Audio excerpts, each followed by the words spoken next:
नमस्कार। इस वीडियो में मैं आपको प्रश्न संख्या 6 से लेकर प्रश्न संख्या 10 तक समझाऊंगी। बच्चों, मैं प्रश्न संख्या 6 समझा रही हूँ।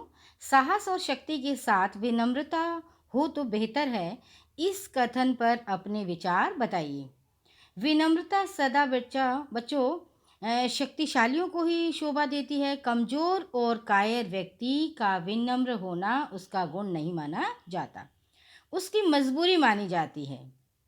वह किसी का क्या बिगाड़ सकता है, लेकिन शक्तिशाली व्यक्ति अपनी शक्ति का दुरुपयोग न करके जब दीन दुखियों के प्रति विनम्रता का भाव प्रकट करता है तो सारे समाज में वो प्रतिष्ठा का पात्र बन जाता है। तुलसीदास ने भी कहा है, पर परम धर्म श्रुति विदित अहिंसा तथा पर पीड़ा सम नहीं अधमाई। साहस और धैर्य मन में उत्पन्न होने वाले वे भाव हैं जो शक्ति को पाकर विपरीत स्थितियों में मानव को विचलित होने से रोक लेते हैं। साहस और धैर्य तो असमय में सखा हैं, जिन्हें शक्ति की सहायता से बनाकर ही रखा जाना चाहिए। उसके साथ विनम्र बने रहना अति आवश्यक है। विनम्र व्यक्ति ही किसी के साथ होने वाले अन्याय का विरोध करने में खड़ा होकर उसका हमेशा साहस बंधा सकता है और उसका पूरा सहयोग दे सकता है। भगवान विष्णु को जब भृगु ने ठोकर मारी थी तो उन्होंने साहस और शक्ति रखने के बावजूद विनम्रता का प्रदर्शन किया, तभी उन्हें देवों में से सबसे बड़ा मान माना गया और उनको सम्मान मिला। समाज में सदा ही उन्हें माना गया है और जो व्यक्ति किसी की याचना को क्षमा कर देता है वो सबसे बड़ा श्रेष्ठ माना गया है। बच्चों, याचनापूर्ण करुण दृष्टि से जिसका हृदय नहीं पसीजता, भूखे व्यक्ति को खाली पेट पर हाथ फेरते हुए जिसके सामने भोजन रखा हो और भोजन न दे, तो अपने पड़ोसियों घर में आग लगी देखकर बुझाने का प्रयत्न न करे, तो वो मनुष्य न होकर पशु के समान है। तो बच्चों, यही है, साहस और शक्ति अनेक प्राणियों में होती है पर विनम्रता के अभाव में कभी समाज में प्रतिष्ठित नहीं होते।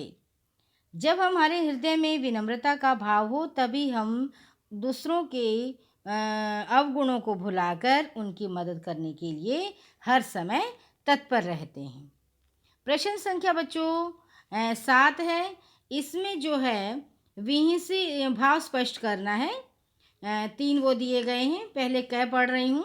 विहिंसी लखनऊ बोले मृदुबानी, अहो मुनीसु महाभटमानी, पुनि पुनि मोही दिखाव कुठारू, चहत उड़ावन फूकी पहारू।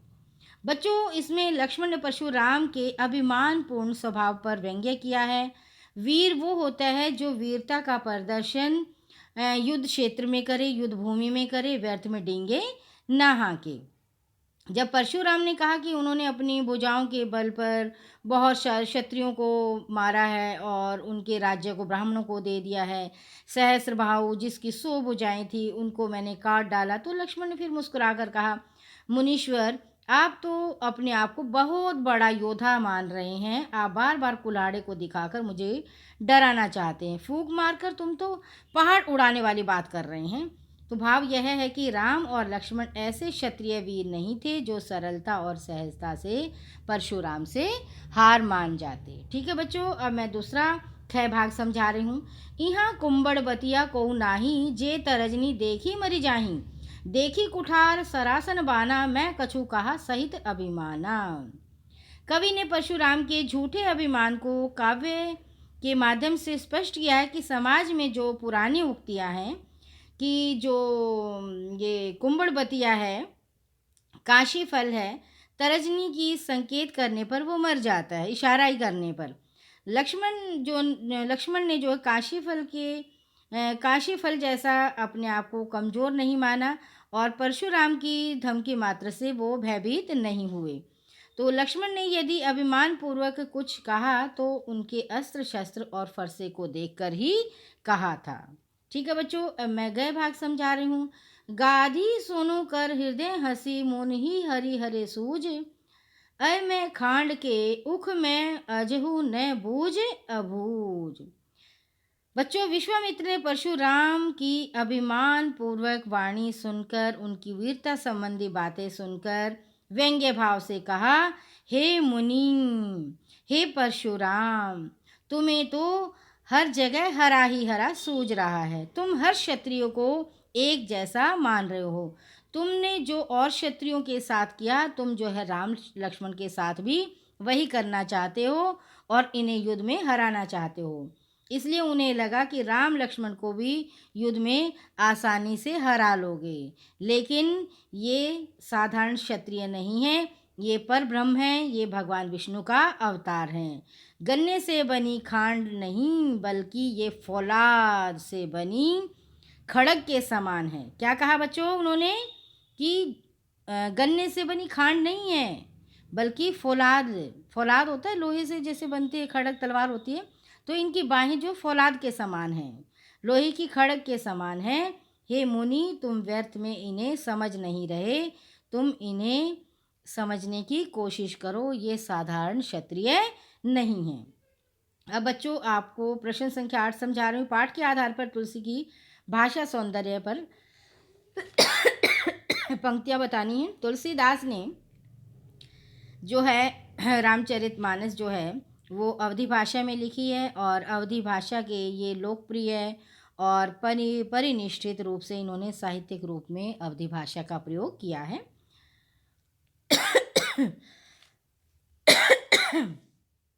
बच्चों इन्होंने पूर्ण रूप से व्याकरण के जो नियम हैं उनका भी पूर्ण रूप से निर्वाह किया है। इनकी भाषा में शिथिलता बिल्कुल नहीं दिखाई देती। इनके वाक्य रचनापूर्ण हैं, निर्दोष हैं और इनमें जो है तत्सम और तद्भव शब्दावली के साथ साथ देशी शब्दों का भी प्रयोग किया गया है।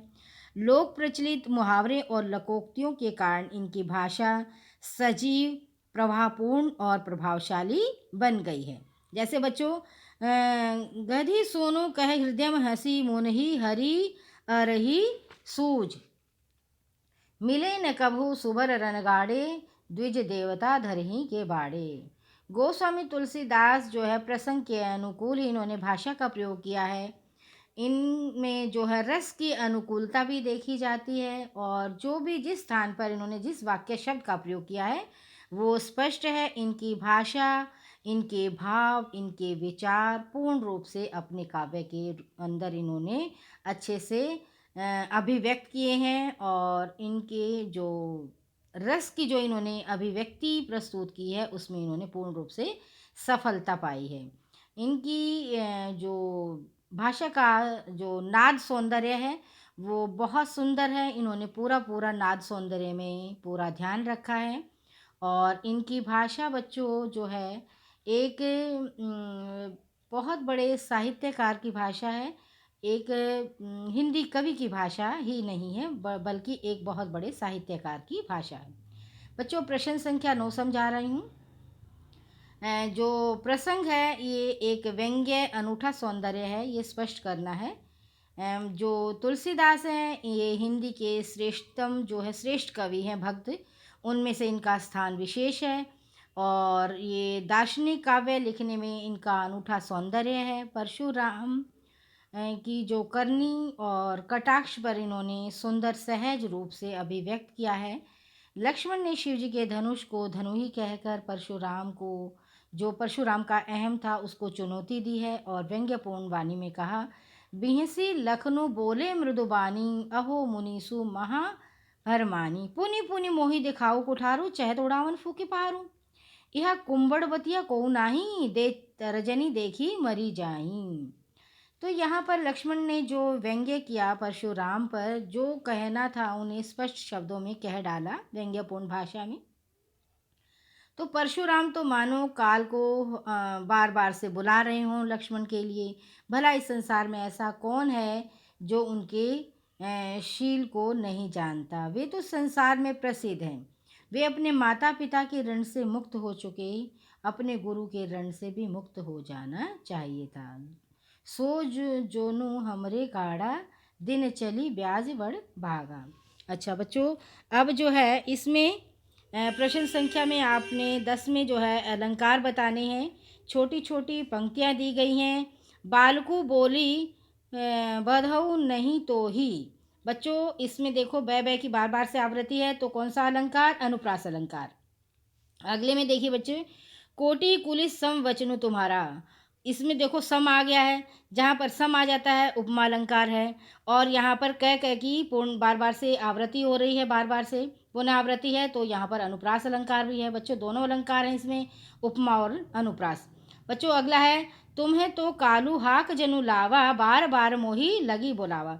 बच्चों इसमें मानो शब्द का प्रयोग किया है, तो यहाँ पर जो है जनु जनु है, तो यहाँ पर उत्प्रेक्षा अलंकार है, और बार बार में पुनरुक्ति प्रकाश अलंकार है, और अनुप्रास अलंकार भी है। अब लखन उत्तर आहुति सरिस भृगुर कोशु कृसानु, बढ़त देखी जल समवचन बोले रघुकुल भानु। बच्चों इसमें जो है रूपक अलंकार भी है इसमें जो है, और अनुप्रास अलंकार भी है बच्चों। और इसमें बच्चों लखन उत्तर है तो सरस।